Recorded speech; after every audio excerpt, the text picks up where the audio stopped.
Hey guys, this is Dr. Bengelsdorf from Franklin Skin and Laser, and I've been asked to teach you guys or tell you guys about sunscreen, given that we're getting to the outdoor season.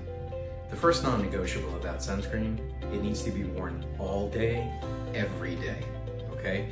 It's not something that you wear just when you're going out to the beach. It's not something you don't wear because you say I'm not going outside, like brushing your teeth. Every single day needs to be done. Second non-negotiable is you need to cover not just your face, but your face, your neck, and your chest. Because when somebody looks at you, they don't just look at your face, they look at your neck and your chest as well. And it really sucks if your face looks 20 years younger and your neck and chest look 30 years older. Don't let that happen to you. The third non-negotiable is that it has to be a mineral sunscreen. It has to be visible. If you're looking at a sunscreen and it says on the back, octo, benzo, tretto, phyllo, something like that, don't use it. There are only two minerals that are effective at blocking the sun, zinc and titanium.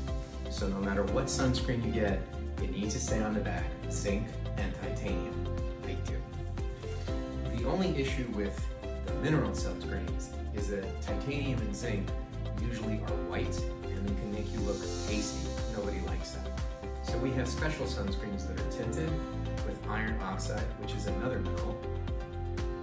So it actually looks really good on your skin. You don't see any white, it's not shiny. This sunscreen in particular feels very, very soft and velvety. It doesn't feel like a sunscreen at all. So ideally, the SPF should be 40 or above. There's very little difference between a 40 and a 100. There's a huge difference between a 30 and a 40.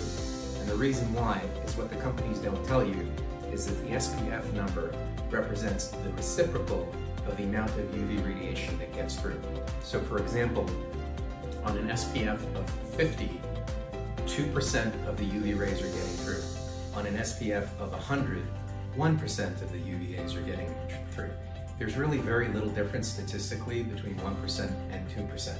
But if you go down to a 30, now you're letting in more like 6, 7, 8% of the UV rays. Completely different story.